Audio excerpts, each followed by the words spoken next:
Good evening, my name is Garrett, and welcome to The Last Call. Tonight's final drink was my first introduction to smoky, salty scotches, and that is Talisker Storm, which comes from the Isle of Skye. Comes in at a solid 45.8% ABV, and this is different than something like the Dark Storm, which is a travel exclusive, and the more commonly found, at least in my areas, which is the Talisker 10. This one is a no-age statement, unfortunately. For those of you out there that are curious, it doesn't bother me either way. But Talisker, was my first introduction to smoky, salty, briny, very different wheelhouse than what I was used to in scotches. Solid looking bottle, obviously. Very Talisker-like. And as always, we're going to be trying these two different ways. One is neat, no ice, no water. And the second way, we're actually going to be doing just a few drops of water in there to see if anything else changes up.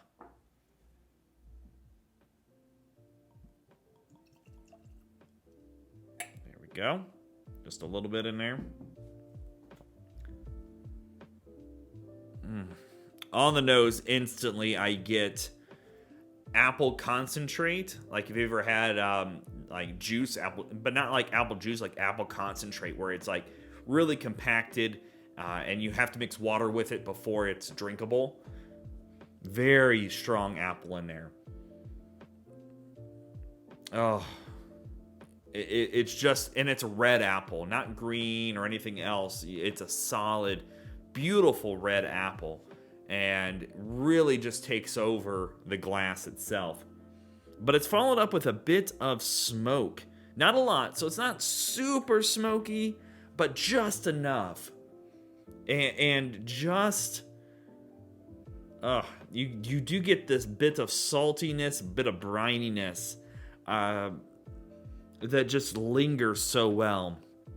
And the best way I can put this one is if you happen to have a campfire the night before next to the beach, and you woke up the next morning where you had that kind of dew over everything, and it just, everything's kind of sultry, and you just get this beautiful mixture of just the next day's smoke from a campfire, and you could smell it just up here, and it's one of these so unique smells that you can't even, you just have to experience it.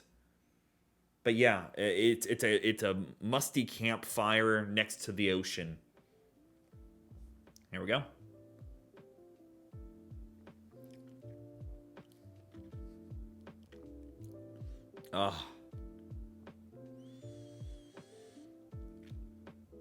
It's all those things.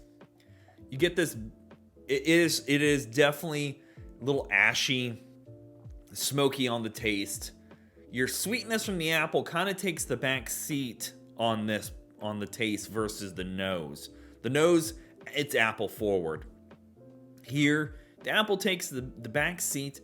It's dry. It's got a dry finish to it, but you get that smoky, ashy, and you still get that little bit of sweet in there. A little salty. The salt definitely follows up the smoke very well. Again, this was my first introduction to something salty and smoky, besides, like Johnny Walker and a few things like that.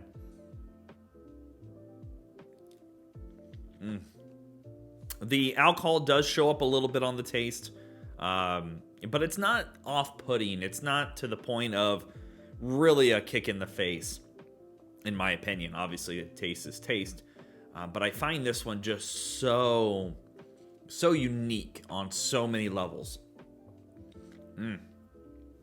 Okay, let's do a bit of water here. Got some water. There we go, and let's get a little bit of water in there. Just a few drops, just enough to see if anything changes or anything pops out differently. There we go, that should be enough. The finish on this one, it is so unique and smoky and dry. Ugh.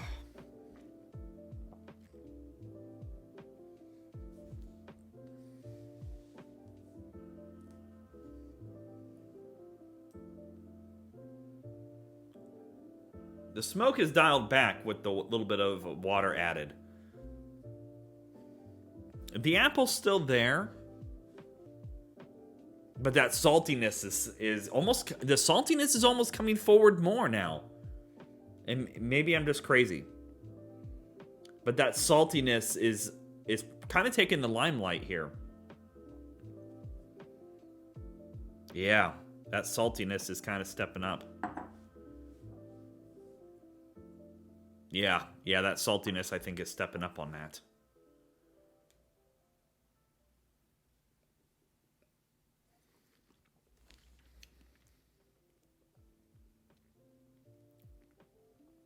It almost all kills out all the sweetness. That apple is almost non-existent with that little bit of water added. The smokiness is still there. That saltiness is definitely forefront. That is interesting. I've not tried that with the water yet. That saltiness it's so originally it kind of on the taste it went smoky, salty, sweet. Now it's salty. Oh, man.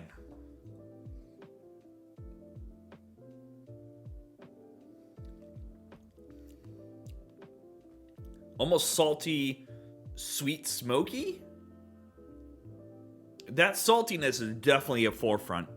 That is so different. I did not expect that. That's good. That's great. Very different. Those are two... I didn't expect that big of a difference. Now, market price, when it comes to market price on Talisker Storm, it's all over the place. In my area, I cannot find this in a store. Most of my locations carry the Talisker 10 and the Distiller's Select, which run anywhere between $60 to $100 for those two. Talisker Storm was a whole different beast. I couldn't find it anywhere in a store, and I've traveled in about a 2-hour radius around me.